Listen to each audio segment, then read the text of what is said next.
पश्चिम बंगाल के दुर्गापुर पहुंचे भाजपा नेता दिलीप घोष ने मुख्यमंत्री ममता बनर्जी पर जमकर हमला बोला है। उन्होंने कहा कि मुख्यमंत्री को भी जेल जाना चाहिए। दिलीप घोष ने यह बात तब बोली जब वह मकर संक्रांति के मौके पर दुर्गापुर में मुरीपारा में चाय पे चर्चा प्रोग्राम में शामिल हुए और मुख्यमंत्री ममता बनर्जी और तृणमूल कांग्रेस पर हमला बोला। उन्होंने कहा कि अगर ईडी सीबीआई ठीक से काम करे तो कोई भी तृणमूल नेता नहीं बचेगा और मुख्यमंत्री को भी जेल जाना चाहिए। उन्होंने यह भी मांग की कि ईडी से फाइलें छीनने के मामले में मुख्यमंत्री और उनके साथ सरकारी अधिकारियों के खिलाफ लूट का केस दर्ज किया जाना चाहिए। दिलीप घोष ने आरोप लगाया कि राज्य में एडमिनिस्ट्रेशन खत्म हो गया है और लोगों की आखिरी उम्मीद अब कोर्ट है। शुभेंदु अधिकारी की कार पर हुए हमले का हवाला देते हुए उन्होंने कहा कि राज्य में बीजेपी कार्यकर्ताओं पर एक के बाद एक हमले हो रहे हैं, लेकिन दोषियों को सजा नहीं मिल रही है।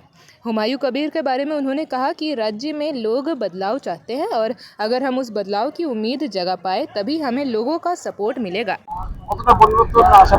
এখন আমি সাধারণ কর্মীদের মতো ঘুরছি, সাধারণ কর্মীদের সঙ্গে দেখা করছি সকাল থেকে রাত অবধি।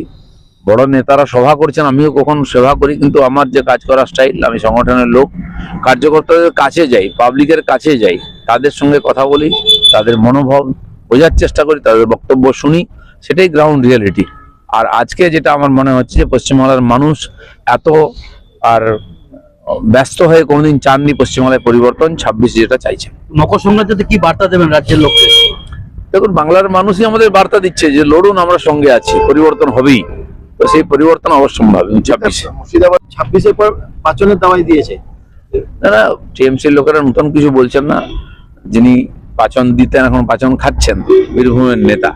তো এইসব আমি শুনলাম নাকি উনি মাফিয়াদের বলছেন। আজ পর্যন্ত কটা মাফিয়াকে ওনারা শাস্তি দিয়েছেন?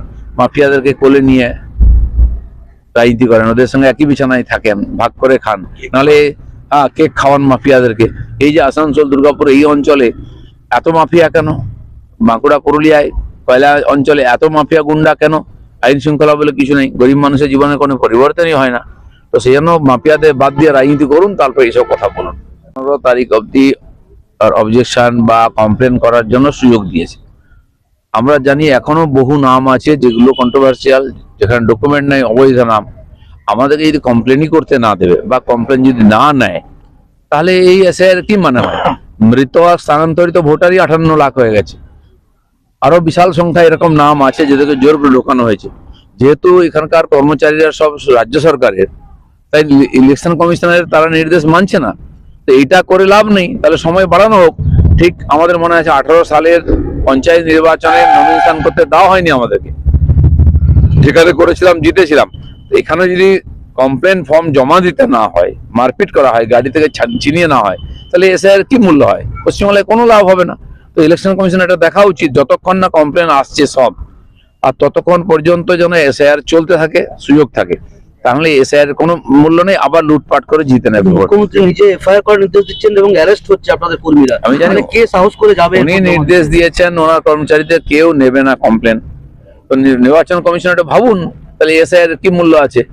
তার আগে তাহলে মমতা ব্যানার্জিকে অ্যারেস্ট করা হোক, এখানে 356 করা হোক, নাহলে তো এখানে কমপ্লেনই হবে না, এসআইআর সফলই হবে না। পয়সা দিয়েছে চাকরির জন্য, ছেলের জন্য, এর জন্য, সেই চাকরির পয়সা ফেরত পাচ্ছে না, ডিপ্রেশনে গেছে। টিএমসির লোকেরা ধমকাচ্ছে, সেই জন্য কেউ সুসাইড করছে, কেউ হার্ট অ্যাটাক করছে, সেটা এসআইআর উপরে চাপিয়ে দেওয়া হচ্ছে।